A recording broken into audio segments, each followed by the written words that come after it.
matin, j'aimerais qu'on puisse continuer notre série sur les noms du Seigneur Jésus.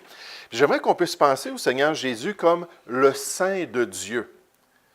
Le Saint de Dieu. Puis ça revient à quelques reprises dans les Écritures, on va voir ça plus tard, mais cette expression-là, le Saint de Dieu, vient de l'expression normale qui parle d'une chose qui est dédiée, une chose qui est consacrée, une chose qui est mise à part pour l'accomplissement d'une tâche particulière. Puis en parlant du Seigneur Jésus, on va considérer le Seigneur Jésus comme étant le serviteur parfait de son Père céleste, le modèle idéal pour nous. Mais alors qu'on considère cette vérité-là, qu'il est le Saint, on doit réaliser que nous aussi, on doit être saints dans notre marche pour Dieu. Saint, cette expression-là nous parle d'être mis à part, sanctifié, consacré, saint. Son idée fondamentale est la séparation, la consécration, la dévotion au service de la divinité, au service de Dieu, la participation à la pureté de Dieu et l'abstention de la souillure du monde. Donc, c'est tous des éléments qui parlent de la sainteté, d'être prêt à marcher dans la lumière comme lui-même il est dans la lumière, d'être prêt à demeurer en lui, d'être prêt à se consacrer à l'œuvre de Dieu. Pur, propre, cérémonieusement ou moralement propre, y compris l'idée de respect ou de crainte, de révérence. Cela signifie particulièrement ce qui est parfait ou sans tache aux yeux de Dieu. Donc, la parole de Dieu nous parle du Seigneur Jésus comme étant le Saint de Dieu. Puis cette expression-là, saint, revient à plus de 200 reprises dans le Nouveau Testament et la plupart des fois, elle parle de la condition du chrétien. Oui, on va regarder le Seigneur Jésus dans un instant. Comment est-il le Saint de Dieu? Qu'est-ce qu'on peut apprendre de cette expression-là concernant le Seigneur Jésus? Mais encore plus pour nous, en tant que chrétiens, qu'est-ce que ça veut dire d'être saint? Puis les Écritures parlent du croyant et met le croyant devant cette responsabilité-là d'être saint. Dans 1 Pierre, on nous dit, mais puisque celui qui vous a appelé est saint, c'est Dieu qui nous appelle à notre marche chrétienne. Vous aussi, soyez saints dans toute votre conduite. C'est là qu'on voit le défi d'analyser tous les aspects de notre marche chrétienne pour voir est-ce que ça a été sanctifié, est-ce que ça a été consacré à Dieu, est-ce que je suis en train de servir Dieu en pratiquant cette chose-là. Est-ce que je plais au Seigneur dans ces différents domaines-là? Mais vous soyez saints dans toute votre conduite, selon qu'il est écrit, « Vous serez saints, car je suis saint. » Là, j'aimerais juste vous faire remarquer que c'est Lévitique 19 au verset 2 qui est cité par l'apôtre Paul à une église chrétienne. Il cite la loi de Moïse pour dire, voyez-vous, ce principe-là de la loi s'applique aussi pour les enfants de Dieu. On n'est pas sous la loi, mais c'est une réalité pour l'enfant de Dieu d'être saint. Aux Romains, il le dit, à tous ceux à Rome qui sont bien-aimés de Dieu, appelés à être saints, que la grâce et la paix vous soient données de la part de Dieu notre Père et du Seigneur Jésus-Christ, puisqu'on a ce défi-là et cet appel-là et qu'on a besoin de Dieu. On a besoin de sa grâce, on a besoin de sa paix, on a besoin de sa présence dans notre vie pour nous élever à cette marche de sainteté-là, pour marcher dans la lumière comme lui-même. Et dans la lumière, en fait, vous allez voir, il y a 2 niveaux de sainteté pour le croyant. On nous dit Paul, en parlant aux Corinthiens, appelé à être apôtre de Jésus-Christ par la volonté de Dieu, et le frère Sosthène, à l'Église de Dieu qui est à Corinthe, une Église très imparfaite. Remarquez ces 2 niveaux-là. À ceux qui ont été sanctifiés, qui sont saints en Jésus-Christ. Puis là, on parle d'une réalité du passé. Une réalité qu'en Jésus-Christ, quand on est sauvé, on devient saint aux yeux de Dieu. Et ensuite, on nous dit saint par vocation ou encore une fois, appelé à être saint. Et à tous ceux qui invoquent en quelque lieu que ce soit le nom du Seigneur Jésus-Christ, leur Seigneur et le nôtre. Mais dans la parole de Dieu, on voit 2 niveaux pour le croyant. 2 niveaux de sainteté, de sanctification. Premièrement, un niveau au niveau de notre position. En Jésus-Christ, nous sommes saints. En Jésus-Christ, nous avons été consacrés au service de Dieu. Nous avons été mis à part comme les instruments de sa volonté. Et ça, c'est tous les chrétiens.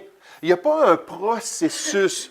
Il n'y a pas un procédé d'Église qu'on a vu apparaître au 7e siècle lorsqu'on a commencé à parler de cette idée-là de la béatification après la mort. C'est-à-dire que l'Église, à travers ses cérémonies, analyse la vie d'un croyant, puis elle dit, bon, bien maintenant, ce croyant-là qui est dans le royaume de Dieu, qui est dans l'au-delà, on va faire une coupe de prière, puis là, il va devenir béni. Il va devenir, là, si on pourrait dire, heureux dans la gloire. Ça, on appelle ça la béatification du croyant. Puis ensuite, la prochaine étape, s'il était assez pieux sur cette terre et que Dieu avait fait des miracles dans sa vie, nous, on parle de la canonisation du croyant. Là, il devient saint aux yeux de Dieu. J'aimerais vous dire, ça n'existe pas. Ça a apparu au 7e siècle, en 634. On a commencé à parler d'un processus d'Église qui mettait à part les gens. Tous les croyants sont saints par leur salut. Dieu les voit dans cette position-là. Puis la question pour nous, si on est vraiment un croyant, c'est qu'est-ce qui arrive au niveau de notre pratique? Est-ce qu'on est en train de marcher convenablement? Est-ce qu'on est en train d'honorer celui qui nous a sanctifiés en Jésus-Christ? Est-ce qu'on est en train de le suivre? Puis c'est important de comprendre ces deux aspects-là. Appelé saint. Saint par appel. Appliqué par Paul à tous les membres professants de l'Église. Comme sanctifié en Christ implique les sources de la sainteté. La sanctification originale du croyant en Christ à cause des objectifs qui viennent de la grâce de Dieu et ainsi il est saint par vocation et ceci fait référence à leur appel réel et à la fin de cet appel qui est qu'ils devraient être saints dans leur conduite. Si vous êtes vraiment sauvés aujourd'hui, vous êtes saints devant Dieu. Comme on va le voir dans un instant, même la Bible appelle les chrétiens des saints, ceux qui sont sanctifiés. C'est notre position. Mais en tant que chrétien, le défi, ce n'est pas la position, le défi, c'est la pratique. Est-ce qu'on vit une vie sainte? Est-ce qu'on cherche à glorifier Dieu dans notre marche chrétienne? On nous dit les croyants de cette Église avaient été sanctifiés, séparés du monde en vertu de leur foi en Jésus-Christ. Ça, c'était leur position. Et les croyants de Corinthe avaient été appelés à mener des vies pures et saintes. Et ça, c'était leur défi. De non seulement être des saints en position, comme la parole de Dieu nous le présente. Celui qui sonde les cœurs connaît quelle est la pensée de l'Esprit, parce que c'est selon Dieu qu'il intercède en faveur des saints. Ceux qui sont dans l'au-delà, qui ont été canonisés, qui sont déjà rendus saints par l'Église. Non, non, non. En faveur des croyants. Il parle des chrétiens qui sont encore vivants. Nous sommes des saints. Pourvoyez, la Bible nous dit, aux besoins des saints, des sanctifiés en Jésus-Christ. Exercez l'hospitalité. Puis à travers le Nouveau Testament, cette expression-là est utilisée pour décrire les croyants. Mais en tant qu'enfants de Dieu, est-ce que nous sommes en train de marcher dans la sainteté? Est-ce qu'on s'efforce de vivre différemment, de ne pas être conforme au siècle présent et d'honorer Dieu par notre marche chrétienne et par notre vie? Et pourquoi est-ce que nous sommes saints? Parce que Jésus-Christ a pourvu cela au moyen de notre salut. Au moment plutôt de notre salut. Quand nous avons été sauvés, il y a 7 choses qui ont été faites dans notre vie, dans notre cœur, puis dans notre relation avec Dieu. On ne regardera pas ces choses-là ce matin, mais une des choses, c'est que Dieu nous a donné la sainteté de Jésus. Et il nous voit à travers cette sainteté-là. Or, c'est par lui que vous êtes en Jésus-Christ, qui par la volonté de Dieu, Jésus-Christ, a été fait pour nous sagesse, il a été fait pour nous justice, sanctification ou sainteté, cette position-là de sainteté et rédemption, afin, comme il est écrit, que celui qui se glorifie dans le Seigneur. Puis quand des fois les gens vont parler d'une femme comme la mère Teresa, qui a travaillé dans ces pays-là pauvres, qui a aidé les gens, tout ça. Puis on va parler de sa sainteté, puis on va parler de sa consécration. La plupart du temps, c'est pourquoi? Pour élever la personne, puis élever sa piété, puis élever ce qu'elle a fait. J'aimerais vous dire, dans la gloire, on va parler de la sainteté du croyant, puis on va élever qui? on va élever le Seigneur Jésus lui-même. C'est lui qui va être notre sujet de joie. C'est lui, en lui qu'on va se glorifier pendant toute l'éternité. Même pour les Corinthiens, après avoir parlé qu'ils avaient été des gens qui avaient été malhonnêtes, puis des gens qui avaient été idolâtres, puis des gens qui s'étaient livrés au mal, il dit, et c'est lorsque vous étiez quelques-uns de vous, mais vous avez été lavés. Ça, c'est en Jésus-Christ. Vous avez été sanctifiés, mais vous avez été justifiés au nom du Seigneur Jésus et par l'Esprit de notre Dieu. Nécessairement, c'est le Saint-Esprit qui agit en nous et qui nous place en Jésus-Christ et dans cette relation-là de sainteté. Et pour nous, ce matin, en tant que chrétiens, encore une fois, on revient à cette question-là. Est-ce qu'on a un désir de vivre comme des saints, comme des consacrés à Dieu? Ça, c'est important pour notre témoignage. Puisqu'aux yeux de Dieu, on est consacré et on est saint, les gens ont besoin de voir cette réalité-là dans notre vie. Paul lui a dit concernant sa propre conscience, il a dit, c'est pourquoi je m'efforce d'avoir constamment une conscience sans reproche devant Dieu et devant les hommes. Puis quand on parle à un chrétien de faire de bons choix, puis quand on parle à un enfant de Dieu de vraiment là, se donner au Seigneur puis de suivre la parole de Dieu, des fois les chrétiens vont réagir en disant « Oui, mais Dieu voit mon cœur. Puis Dieu voit là, mes intentions. Puis Dieu sait ce qui se passe à l'intérieur. » Et c'est vrai. Mais j'aimerais vous dire que c'est vrai que Dieu regarde ce qui se passe dans le cœur, mais l'être humain regarde ce qui frappe les yeux. Il regarde nos choix, notre conduite, nos paroles, nos attitudes. Est-ce qu'on est conforme au siècle présent ou non? Puis en tant que chrétien, on devrait avoir cette optique-là que oui, Dieu voit ma bonne disposition, mais je veux que les hommes voient que Jésus-Christ a fait toute la différence, qu'il m'a transformé et qu'il continue à agir dans ma vie pour me permettre d'accomplir la volonté de Dieu. Notre témoignage chrétien dépend d'une sainteté de vie, dépend d'une transformation personnelle. Paul a dit, nous agissons ainsi. C'était quoi le contexte? Ils amenaient plein de dons qui avaient été faits par des églises pour les chrétiens qui étaient à Jérusalem et qui venaient de vivre là, des temps très difficiles.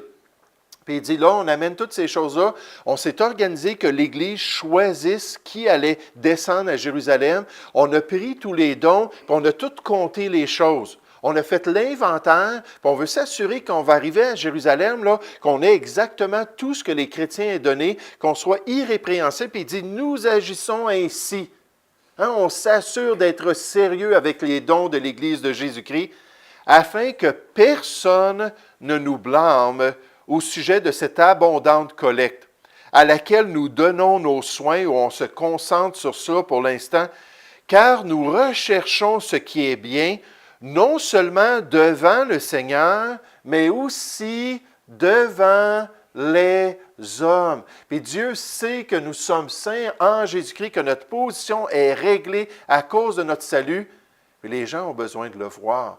Les gens ont besoin de voir une transformation dans notre vie. Paul était tellement content de voir les témoignages des gens qui disaient, Paul, quand tu es venu au milieu de nous, tu n'as pas cherché à nous voler, tu n'as pas cherché à nous tromper, comme un pasteur récemment qui a été un peu questionné concernant un avion qu'il a acheté. Il a demandé à son église d'acheter un avion de plusieurs millions de dollars. Puis là, il s'en sert, puis il s'en va partout, puis ça coûte des milliers de dollars d'essence. Puis quand ce pasteur-là a été confronté un petit peu avec le budget de l'Église, puis la difficulté dans laquelle il mettait l'Église de Jésus-Christ, je ne vous dirai pas son nom, je suis certain que certains d'entre vous le connaissez. Il ne vient pas de nos milieux, il vient d'une autre dénomination. Mais quand il a entendu cela, il a dit, « Ah, les gens sont possédés de démons. Ceux qui mettent en doute l'œuvre de Dieu là, marchent selon le malin. » Puis là, il a tout de suite commencé à accuser les gens. Au lieu de se dire, mais est-ce que c'est un bon témoignage? Est-ce que c'est une bonne gestion des ressources? Est-ce que je suis correct de prendre l'argent de l'Église et de l'utiliser ainsi? Mais il a réagi, puis il a accusé les gens, puis il a commencé à dire des choses vraiment farfelues, au point que même les médias du monde ont entendu cela. Puis je n'ai pas entendu ça dans une revue chrétienne, là. C'était ce matin dans les médias américains que les gens disent, ça n'a pas d'allure, sa réaction. Mais Paul lui a dit, je m'efforce de bien agir, non seulement devant mon Seigneur qui voit mon cœur, mais aussi devant mon prochain.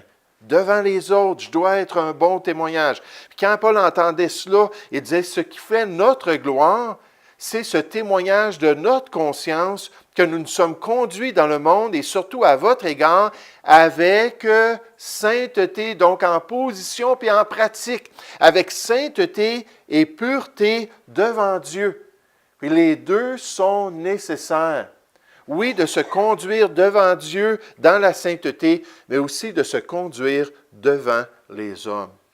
Et c'est pour ça qu'en tant que chrétien, alors qu'on va parler du Seigneur Jésus dans un instant, en tant que chrétien, on doit se rappeler cette responsabilité-là. En fait, la Bible nous dit qu'il faut poursuivre dans notre vie la sainteté. Rechercher ou poursuivre la sanctification ou la sainteté pour être en communion avec le Seigneur. Le verbe ici, c'est la chasse. C'est la passion de la chasse. Puis là, je ne pourrais pas vous dire ça par expérience. Je ne suis jamais allé chasser. Je ne suis jamais allé dans la nature. Je suis jamais de ma vie que j'ai essayé d'avoir une proie quelconque. Mais quand je parle avec mon gendre ou quand je parle avec d'autres personnes qui sont habituées à aller à la chasse, je vois qu'ils aiment ça, puis c'est passionnant de partir, puis d'aller attraper une proie, puis ensuite la dépecer, puis la préparer toute la viande, puis ainsi de suite. Ici, c'est exactement ce qu'on nous dit. On nous dit de rechercher la paix avec tous, mais rechercher aussi la sanctification. Soyez passionnés pour votre marche chrétienne, soyez passionnés pour la pratique de la sainteté. Puis la Bible nous dit, recherchez ce qui est bien devant tous les hommes. Donc, nous avons cette responsabilité-là.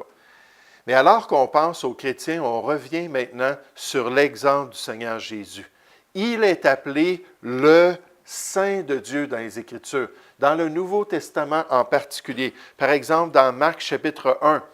Et aux yeux du monde angélique, quand ils pensent au Seigneur Jésus, les anges qui connaissent la réalité des choses pensent à Jésus comme étant le Saint de Dieu. Puis l'article défini ici, ça va vraiment mettre Jésus dans une classe à part.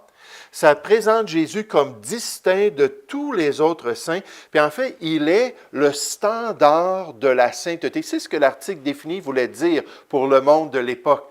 Jésus est le Saint de Dieu. Même les démons le comprennent. Qu'y a-t-il entre nous et toi, Jésus de Nazareth? Nous sommes une légion de démons, d'ennemis de Dieu. Tu es venu pour nous perdre. Je sais que tu es le Saint de Dieu. Celui qui est parfaitement consacré, celui qui est parfaitement dédié, mis à part pour le service de Dieu. L'ange lui répondit, « Le Saint-Esprit viendra sur toi en parlant à Marie et la puissance du Très-Haut te couvrira de son ombre. C'est pourquoi le Saint-Enfant, il n'y a jamais eu un bébé né comme cela. Il n'y a jamais eu un enfant né comme le Seigneur Jésus. Parfaitement saint. Même Jean-Baptiste, qui était rempli de l'Esprit dans le sein de sa mère, n'était pas à la hauteur de la sainteté du Seigneur Jésus. Le Saint-Enfant qui naîtra de toi sera appelé Fils de Dieu. Et nous avons cru, là c'est au niveau de l'Église et des disciples, et nous avons connu que tu es le Christ, le Saint de Dieu. Est-ce qu'on comprend que Jésus est notre modèle? Est-ce qu'on comprend qu'il n'y a pas un plus grand serviteur que lui, qui était entièrement consacré à l'œuvre de Dieu? On l'appelle celui qui est saint, c'est-à-dire vous avez renié le saint et le juste. Ensuite, dans Actes chapitre 14, ça dit en effet, contre ton saint serviteur Jésus que tu as oint. Continuellement, on se concentre sur sa sainteté. Et même Jésus se décrit comme cela. Quand il écrit à l'ange de l'Église de Philadelphie, il dit, « Voici ce que dit le Saint, le véritable, celui qui a la clé de David, celui qui ouvre et personne ne fermera, celui qui ferme et personne n'ouvrira. » Jésus était conscient que c'était son rôle d'être un exemple envers les gens. Pourquoi est-il appelé le Saint de Dieu? J'aimerais vous proposer deux raisons. Rapidement, il ne nous reste presque pas de temps. Jésus est appelé le Saint de Dieu, premièrement parce qu'il était parfaitement consacré à Dieu. Il était parfaitement consacré à Dieu. C'était le plus grand serviteur. C'était celui qui avait été mis à part ou sanctifié pour accomplir l'œuvre de son Père céleste. Et j'aimerais vous dire, comme aucun autre, il a pris ça à cœur et il s'est entièrement donné à l'œuvre de Dieu. Il dit, celui qui m'a envoyé est avec moi, il ne m'a pas laissé seul, parce que je fais toujours ce qui lui est agréable. Sans exception pendant son ministère ici-bas sur la terre, sans transgression, sans omission. Il a toujours fait exactement ce que Dieu voulait. Les paroles que Dieu lui disait qu'il devait enseigner, les agissements, les miracles, les prodiges, tout ce qu'il faisait, c'était exactement ce que Dieu voulait. C'est pour ça qu'on nous dit qu'il n'y avait point en lui de péché. Il n'a jamais connu la transgression de la loi. Il ne s'est jamais rebellé. En aucun cas, il s'est détourné du plan de Dieu. Lui qui n'a point commis de péché, dans la bouche duquel il ne s'est point trouvé de fraude, la justice de Dieu, il l'atteignait à tout coup. Il frappait la mire de son plan pour sa vie, la mire de son plan pour son ministère. Puis c'était un des aspects de la prophétie biblique, que même s'il avait été mis dans un tombeau de brigands, même s'il avait été associé à ceux qui avaient fait le mal en mourant comme un condamné à mort, un criminel, la Bible dit qu'il n'y a point commis de violence et qu'il n'y a point de fraude dans sa bouche. Malgré toutes les circonstances, il n'a jamais commis de péché. Jésus était le Saint de Dieu en pratique dans tout ce qu'il faisait. Puis quand on le regarde, puis quand on le côtoie dans les Écritures, puis quand on s'approche de lui dans la prière, il faut se rappeler qu'il est le modèle de ce que Dieu veut développer dans notre vie. Il veut qu'on ait de plus en plus cette image-là dans nos pratiques et dans les choix de notre quotidien. Est-ce qu'on est prêt à marcher comme le Seigneur Jésus, nécessairement par sa grâce? Est-ce qu'on est prêt à le suivre pour accomplir sa volonté? Bien, il y a une deuxième raison pourquoi il est appelé le Saint de Dieu. Et la deuxième raison, c'est que Jésus était parfaitement semblable ou égal à son Dieu. Dans cette série-là, on a vu à combien de reprises Jésus reçoit des titres ou des noms qui étaient connus comme étant les titres de Dieu lui-même. Les titres du Dieu d'Israël. Pour que le peuple juif, il dit, je suis venu, j'ai un ministère auprès des brebis perdues d'Israël. Puis là, il utilisait ces noms-là, puis ces expressions-là. Puis là, le peuple juif, soit qu'il prenait des pierres pour le lapider, ou ils étaient scandalisés, le souverain sacrificateur déchirait ses vêtements pour le condamner à mort. Pourquoi? Parce que Jésus se faisait égal à Dieu. Mais quand on pense à cette expression-là, le Saint de Dieu, c'est une expression qui revient des dizaines de fois dans l'Ancien Testament pour parler de l'Éternel Dieu, pour parler du Dieu d'Israël.